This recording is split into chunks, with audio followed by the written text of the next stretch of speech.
television city in Hollywood. It's Card Sharks. Here's the host of Card Sharks, Bob Eubank. Thank you. Thank you very much. Hello, everybody. Welcome to Card Sharks. We're going to have some fun. This is the game where you can win a fortune on the turn of a single card. You stick around, you'll see what I mean. And to guarantee our players get a fair deal, let's meet right now our two lovely dealers. Hi, ladies. Susanna Williams, Lacey Pemberton. Girls, we're going to play Card Sharks. If you do me a favor, please start dealing out those cards, and we'll pick it up from where we left off last time. And as you can see, Lacey is dealing the red cards to our returning champion, while Susanna deals out the blue cards on the lower level to our challengers. And while they're doing that, let's meet our Card Sharks. Bring them in now. Hi, gang. Hi, Bob. Jim, welcome back, first of all. It's good to be back, Bob. You won what, $2,600? $2,600. Not too bad at all. And he does it with his lucky shoes. Stick one out. Just one, please. Look at those. We must hurry because he has to get back to the bowling alley in the next 20 minutes. They're rented. Refresh everybody what you do. I'm a Los Angeles County Ocean Lifeguard in Manhattan Beach. Great. Well, it's nice to have you back with us. And the challenger, the lovely lady standing right next to you, has not won any money yet, but she's here to give it a try. Hi, Erica. Hi, Bob. My name is Erica Denigan. I'm a student at UCLA. I'm a sophomore. I'm studying communications, and I live in the Valley. Well, you live in the Valley. You're a Valley girl. Yes, I am. What makes a Valley girl? How do you know a Valley girl? Well, just by the way we talk, Bob. Say something, Valley girl. Totally, Bob. That's me, totally Bob. Okay. Spell with one O, all right? One O. Please keep that in mind. Now remember, you've each cut the deck backstage. I know you've done that. All right. The object of our game, as you know, is to work your way across the board by predicting whether each card is higher or lower than the one preceding it. As you can see, we are in the middle of game number 2 because Jim won the first game. Jim has only 3 cards to turn over to win this game, and Erica's got to do some catching up. And remember, the first contestant to win 2 games wins the match. So, Erica, you got to win this one in order to preserve your position. Here we go. Here's our first high-low question. And it goes to our champion, Jim. Jim, we surveyed 100 single women. Yourself. And we asked them, did you spend last New Year's Eve by yourself? How many single women said that they did spend last New Year's Eve by themselves? Well, Bob, I know they weren't with me, but... I'm sorry. Had a rough one, did you? Yeah, it wasn't... but I don't think they were alone. They found somebody else. I think What's your problem, pal? I really can't go into it right now. I understand, okay. But very few single women spent that big night alone. I'd say maybe 14 of them spent it alone. 14 out of 100 single women said they spent New Year's Eve alone. Erica, he says 14. Will it be higher or lower than that? Well, I agree that it's going to be kind of low because, I mean, even though they spent with a guy, they might have spent with, like, friends or, you know, a party, whatever. So, but I don't think it's going to be that low. So a little bit higher. A little bit higher. You're starting to talk like a Valley girl. You know that. All right. If it's higher, you get the first shot at the cards. If it's not higher, then Jim will get a shot at the cards. Well, the actual number of single women who spent last New Year's Eve by themselves is 32. Woo! It was higher indeed. All right, Erica. You won the high-low question. You have the first shot. You can change this base card if you want to, and the card is a 5. What do you want to do? I'm going to keep it and go higher. Keep the 5 and go higher than the 5. Here it comes. The card's a 10. Now. I'm going to freeze. Erica, you have a choice to make right here. You can freeze and protect your position, or you can continue, but if you make a goof, then Jim gets a free shot. I'm going to freeze, so I'm keeping him away from the cards. Keep him away from those cards, and you've tied the game up. Good for you. All right. Remember, first player to work their way across the board wins the game. You get $100 for winning a game. Win 2 games, you win the championship. And Jim has already won one of those games, so Erica's in there trying. Erica, this is yours. We surveyed 100 people, Erica, and we asked them, is it wrong for a wife to take birth control pills without telling her husband? How many people said it's wrong? I think it's going to be a pretty high number because I think it should be something the man and the woman do together, even though some men... It usually works that way, by the way. But I think they should consult on this. So I think the people are going to think it's wrong. So I'm going to say about 67 people said it was wrong. So you're saying 67 out of 100 people said it's wrong for a woman to take birth control pills without telling her husband. Jim, higher or lower? Well, Bob, I think it depends a lot on who she's spending her time with. But certainly isn't you. Yeah. You spent New Year's Eve by yourself. But I think that half the population is men, and they're going to think it's wrong. It's going to be a higher number think it's wrong, Bob. You think it'll be higher than yes. 67?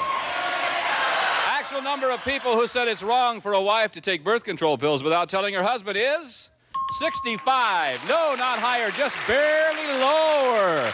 And the lady again has a shot at the cards. Your 10 is there. You can change if you want. I want to change that Get card. rid of the 10, the lady says. All right, here it goes. Ace. Now. I'm going to go lower. Lower than the ace. Here we go. It's a 5. Player freeze. I'm going to go higher. Going up. Here she goes. Higher than the 5. 7. Freeze it there. All right. Freeze the 7. Keep your opponent away from the cards. And now, this is going to be our final question in this game. It's sudden death time. Someone must win the game on the next play of the cards, so control is very important. And it goes to you, Jim. Jim, we surveyed 100 Catholic priests. We asked them, do miracles still happen? How many priests said miracles do still happen?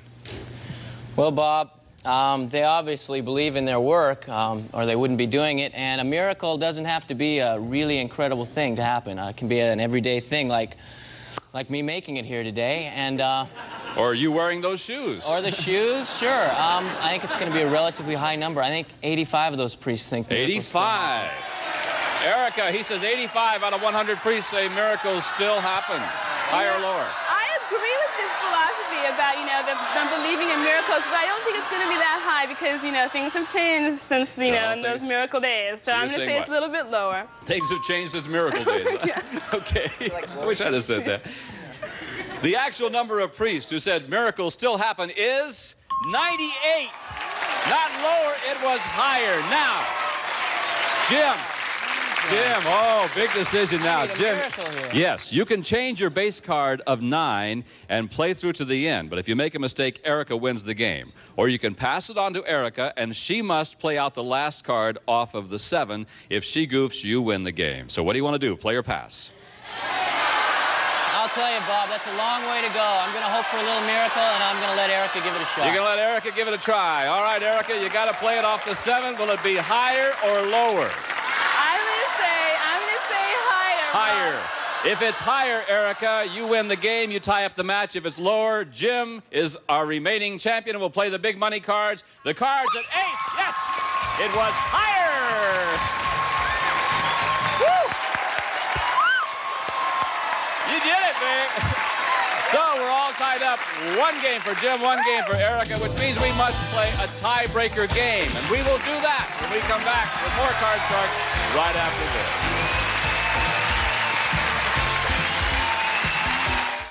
Every month has a 10th, and now every 10th has a winner. Heavens to Betsy. Buzzer presents our Game Day Sweepstakes. We feel we have a deep obligation not to confuse you. On the 10th of every month, watch Buzzer for the buzzword of the day. Enter that word at buzzerplay.com or on our Facebook page for your chance to win cool prizes.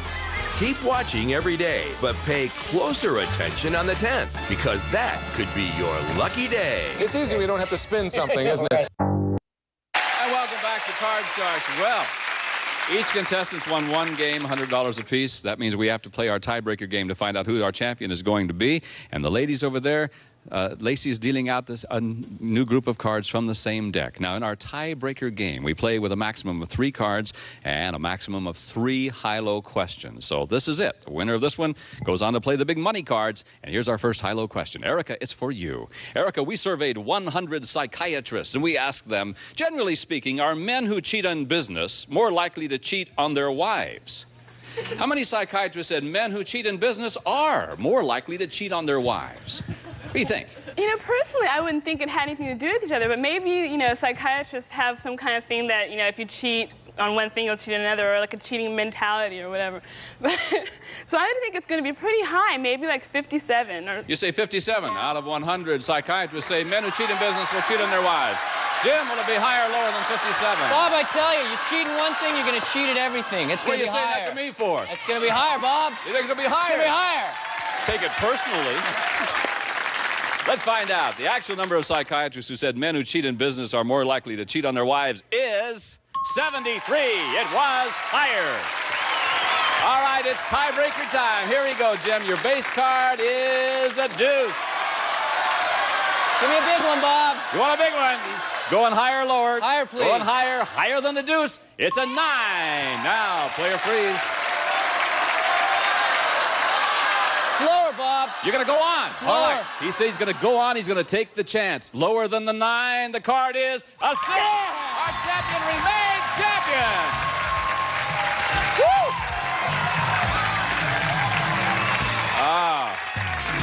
Took a little gamble and it paid off, my friend. Erica, you're a delightful lady. We have $100 for you for winning the game and some nice prizes. And thank you very much for being with us on Card Sharks. Bye-bye. Come here, Jim. Woo! There you go, man. Okay. Well, you came in with $2,600. You now have another couple $100, so you're about $2,800 now. A chance now to turn that money into a lot of money, and we're going to play our big money cards. Sounds good. You know how that goes. So if the ladies would come in here right now, we're going to give you a chance to win a fortune on the turn of a single card. And Suzanne and Lacey are going to be dealing out cards from a brand new deck before we went on the air. Now, here's how we play our money cards. We're going to, the $200 you won, by the way, is yours to keep no matter what happens. But now we're going to give you new money to bet with. And we'll start you on the bottom line with $200. You must bet your way across the board by calling high and low. When you get to the second line, we'll add $400 of betting money, and you bet your way across the line again. And as you know, minimum bets are $50, except for the final top card, where you must bet at least half of your dollars. Also, you're going to have 3 opportunities to change any card you don't like by selecting one of those 3 spare cards that Susanna is dealing right now. So good luck to you, my friend. Thank you. See if you can make a fortune. Let's start him off with $200. There it is. Okay. Now, you can turn that $200 into as much as $32,000 if the cards work right for you. Let's see if they will. Here we go. Your first card is a 5. You've got $200. What are you going to do? Play or change? Bob, I'm going to change that card with number 1, please. He wants to change the 5. The 5 now becomes a 6. Not much better. Okay. Play it or change I'm it. going to bet $50 that it's going to be higher, please. You're going to bet $50 that it's higher than the 6. If it turns out to be a 6 in the money cards, a push, no win, no loss, right? Here we go. It's an ace. Okay. Now, $250. I'd like to bet $250 that it's going to be a little lower, Oh, good please. choice. Yeah. Here we go. It's a 3. You've got $500. I am going to bet $500 that it'll be higher. 500 higher than the 3. The card's a king. Right you are. You've got $1,000. The king now goes to this row. We give you another $400. You've got $1,400. I'm going to bet $1,200 it'll be lower. $1,200 lower than the king. The card's a deuce.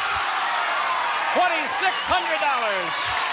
I'm going to bet $2,600 it'll be higher. Higher than the deuce. It's a 4. You're at $5,200. I'm going to bet $5,000 it'll be higher. Woo! 5,000 higher than the 4. It's a 4. It's a push. No win, no loss. It's a push. That means this card now goes up to this row. You've got 2 cards over there you can change it with. God, this is beautiful. You must bet at least $2,600. Change it with number 2, please. Change it with number 2. All right, the 4 now becomes a jack. Once again, $5,200. You've got to bet at least $2,600. Change it again, please. Once you change the card, the jack now becomes a 5. Same thing. What's my minimum bet, please? Okay, $2,600 is your minimum bet. You must bet at least half of the $5,200. I am going to bet... I'm going to bet $5,200 higher. Whoa!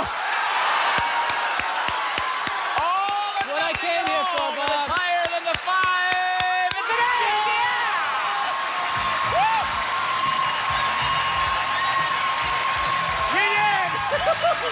Ooh! $10,400. You make me very nervous, my friend. We'll be back to meet a new challenger right after these words. Lacey and Susanna have a brand new deck of cards which they're going to deal. The red cards for our champion, the blue cards on the bottom for our challenger. And let's meet our new challenger right now. Here she comes. Hi. Aren't you a bright, happy person? I sure am. You're Susan? I'm Susan Leibowitz, and I'm a science teacher from 3rd to 8th grade. And my husband just gave me a gift. What? I'm going to jump out of an airplane. Oh, he's a smart guy. He's got you convinced that's a gift. It is. That's great. All right, you know how to play our game. You cut the cards. Let's begin Yes. game number 1 between Jim and Susan right now. As you know, we have to, you know the object of our game, how to do all of that. Well, let's do it. Here's our first question, and the first high-low question will go to our champ, Jim. Here it is. Jim, we surveyed 100 first graders, and we asked them, do you have something hidden in your room that you wouldn't want your parents to see? How many first graders admitted that they did?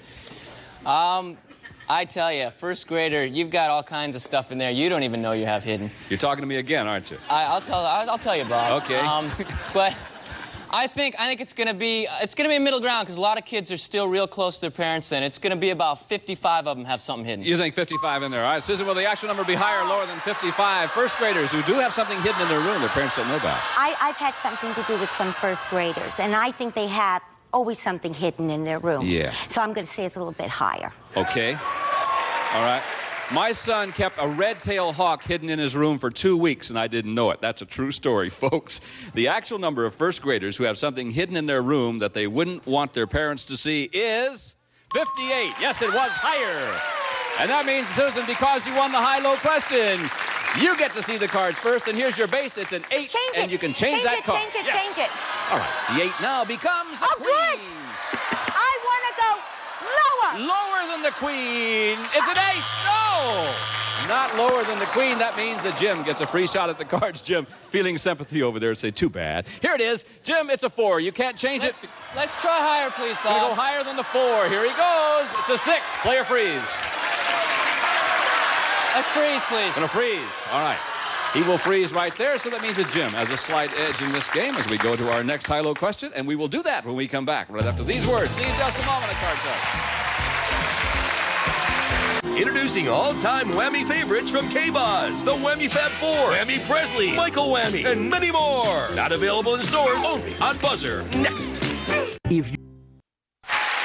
Welcome back to Card Sharks. We're having a good time. Jim and Susan are contestants, and we've just started the first game of this match between these two nice people. Susan, I've got a high-low question for you. Here it is.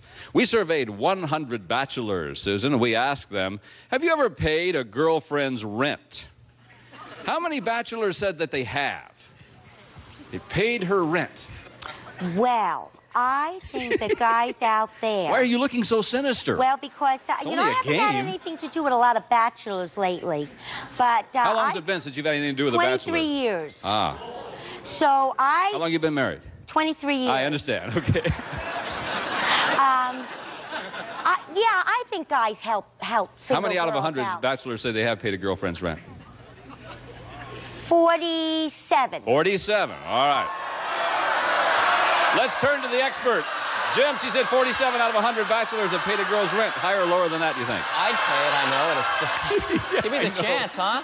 But I don't New think Year's there's Eve, you'd as pay many it. people aren't as desperate as me. I think it's going to be lower. You think it's going to be lower than that? Yeah, I do. Actual number of bachelors who have paid a girlfriend's rent is 21. You're right, Jim, it was lower. All right. By freezing, you can now change that 6 to another card. What will it be? I'd like to change it, please. Okay, let's find out. It's a Thank king. you. Good card. Let's try lower, please. Lower than the king. Here we go. 7. Player freeze. I'll freeze, Bob. Freeze it there. That means that Susan stays away from the cards with this question. All right. So now Jim has a lead in this game. And Jim, this is a high-low question for you. Jim, we surveyed 100 women over the age of 65. We asked them, if you were stranded on a desert island, who would you rather have for a companion, Tom Selleck or Lawrence Welk? How many senior women said they would rather be stranded with Lawrence Welk?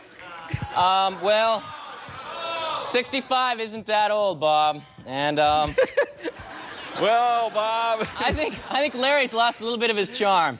So He just can only go 1. He can't go 1 and a 2 anymore. It's going to be low. I think 23 of them would rather have Lawrence or Yeah, would rather be stranded with Lawrence Welk. 23 would rather have 23 out of Lawrence 100. Welk. Okay, Susan, higher or lower than Never. 23? I don't care if you're 65 or 16. You'll take Tom Selleck. It's lower. Now, he said 23 would rather be stranded with Lawrence Welk. I just want to make sure you understand it. He would be stranded. 23 would rather be stranded with Lawrence Welk. Do you think the actual number would be higher or lower than 23? I think that it would be lower. They don't Okay, want to be fine. stranded with Lawrence Welk. Okay. Am I missing something? No. Not with Lawrence, you're not. No. The actual number of senior women who said they would rather be stranded with Lawrence Welk is 34. It was not lower, it was higher. I won't ask you this time, Lacey. All right. Now, that means that, Jim, you get the cards and you can change your base. May I change it, please? Yes, you sure can. The 7 now becomes an 8. You got to play it. Let's try lower, please, Bob. Lower than the 8. Here we go. It's a 3. Higher, please. Higher than the 3. To win the first game in this match, the card is a 9. And, Jim, you've done it. All right. So there's game number 1. Add another $100 to your total. We'll pause with these words, and we'll be back with more Card Sharks with Jim and Susan right after this. The black. Bye-bye, everybody. Some of our departing contestants will receive Sarah Coventry, for years an acknowledged leader in fashion accessories, is now available in retail stores. Sarah Coventry, fine jewelry to accent today's fashions. And a cookbook and new shake and bake coating mix for fish. A great tasting recipe with delicious seasonings and a touch of lemon for moist and crispy chicken. And a calendar clock and Sinarest for 3-way relief. Used as directed, it relieves headache, pain, sinus pressure, nasal congestion. 3-way relief, Sinarest. And a calculator and take the fat out of frying. Reduce calories with Mazola Nose Stick, the only cooking spray made with pure Mazola corn oil. And a member of our studio audience will receive Amelia Earhart luggage, fashion and durability combined in this British tweed collection, featuring richly quilted interiors and bumper guard binding from Amelia Earhart. And one of our polling groups will receive Gibson's Frost Clear Refrigerator Freezer with cantilevered shelves, adjustable temperature meat locker plus energy saving system from Gibson. This is Gene Wood speaking for Card Sharks, a Mark Goodson television production.